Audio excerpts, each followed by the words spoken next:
Magandang araw po mga kapatid. Kumusta po kayo? Welcome po again to my another video saan babasahin na naman natin yung mga bagay na mga dapat nating iwasan bilang isang tagasunod ng ating Panginoong Hesus, bilang isang anak ng Diyos, bilang isang mag-aaral sa katuruan ng Diyos. So, binigyan tayo ng kaalaman ng Diyos sa mga bagay, patungkol sa mga bagay na dapat nating iwasan kasi nga ayaw ng Diyos na madumihan tayo yung ating pagkatao. Ayaw ng Diyos na tayo'y masama sa kanyang harapan. So gusto ng Diyos na tayo'y karapat-dapat sa kanya at tayo'y isang totoong alagad ng kabutihan. So ito po mga kapatid, nandito po yan. So magpapatuloy po tayo dito sa Kawikaan, 24 ng Kawikaan, so verses 28 to 29. So babasahin ko po. Ito po yun. Huwag kang sasaksi laban sa iyong kapwa ng walang sapat na dahilan, ni magsasabi ng kasinungalingan laban sa kanya. Huwag mong sasabihin, gagawin ko sa kanya ang ginawa niya sa akin upang ako'y makaganti. Yun po. So pinagsabihan tayo ng Diyos, isang paalala na bilang isang Kristiyano, bilang isang tagasunod ng ating Panginoong Hesus, so mapasa ang sekta ka man, napabilang, ito'y mababasa mo pa rin sa inyong mga aklat. Pinagsabihan tayo na dapat nating iwasan ang mga bagay na to kasi nga ayaw ng Diyos na ganito, at saka sa kagaya ng binasa ko, hindi tayo sasaksi, lalong-lalo na po sa during trial court, ano po, hindi tayo titistigo laban sa ating kapwa ng walang sapat na dahilan. Yan po, so hindi tayo pinahihintulutan ng ganun po. Kaya po nga tinatanong yung saksi kung totoo ba ang lahat ng ating sinasabi. Yan po, parang merong ganun po. Hindi ko lang masyadong kabisado yung ang proseso diyan sa sa hukuman. Ganyan pa man po, ito po yung sinasabi dito na para sa mga totoong mga alagad ng ating Panginoong Hesus, hindi tayo pinahihintulutan na sumaksi sa ating kapwa ng walang sapat na dahilan. Yan po. Hindi kaaya-aya po yun.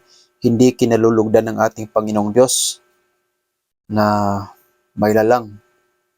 So siya na makapangyarihan sa lahat ay nagbigay po ng paalala sa atin na wag nating gawin ang mga bagay na to kasi nga hindi ito kalugod-lugod sa kanyang paningin. Yan po. Pangalawa po, dito po, huwag natin daw sasabihin na gaganti tayo sa ating kapwa kasi nga pangalawa po yan na sa binasa ko na hindi tayo pinahihintulutan na gumanti.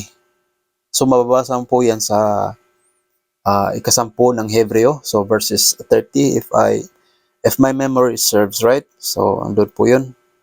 May sinasabi doon tungkol doon sa patungkol sa paghihiganti. So hindi tayo pinayagan talaga. Mababasa mo po yan sa meron po din yan sa sa Matthew, if I am not mistaken po. So titingnan ko po dito sa mga word phrases. Andito po yun. Sa Matthew, so ikalima ng Matthew verses 39. So babasahin po natin para po mas maiintindihan po natin. Ito po yung katuruan noong panahon ng ating Panginoong Hesus, kung nabubuhay, kung nandito pa siya sa mundong ibabaw. Dito po yun, Matthew versus ano nga yun? Dito pala. Ito yung mga bagay, mga kapatid, na talagang napaka-importante kasi nga ito yung magbibigay sa atin ng ng kalakasan po sa atin bilang isang estudyante po ng ating banal na Diyos. Ay ito po yung kanyang mga katuruan, ito po yung mga teachings niya na dapat nating iwasan. Ito po yung pinakamagandang bagay na dapat tayo magsimula, kasi nga nandito lahat yung wala ka talagang masasabi. Nandito talaga yung mga lahat ng kailangan po natin po. So andito po nga pala sa ikalima ng Matthew verses 39. So babasahin po natin. At ito po 'yon. But now I tell you, do not take revenge on someone who wrongs you. If anyone slaps you on the right cheek, let him slap your left cheek too. That's one. That's it po. Babasahin ko naman po sa wikang Tagalog po. Sa Matthew pa rin, ikalima ng Matthew. Dito po yan. Ikalima ng Matthew, so verses 39. Ito po yun. Ngunit sinasabi ko sa inyo, huwag kayong gumanti sa masasamang tao. Kung sinampal ka sa kanang pisngi, iharap mo rin sa kanya ang kaliwa. Kung isakdal ka ninuman upang makuha ang iyong damit, ibigay mo ito sa kanya pati ang iyong balabal. Kung pipilitin ka ng isang kawal, napasanin ang kanyang dala ng 1 milya. Pasanin mo yon ng 2 milya. So may ibig sabihin po yan. So ito po yung kabuuan ng mga katuruan na tinuro sa atin ng Panginoon dito sa verses na to, dito sa biblical passage na to. Ito po yun. So may mga ibig sabihin po yan, yung pag sampal sa pisngi. Kung halimbawa sasampalin ka dito sa kaliwa, iharap mo rin ang iyong kanan. So may ibig sabihin po yun. Yan po.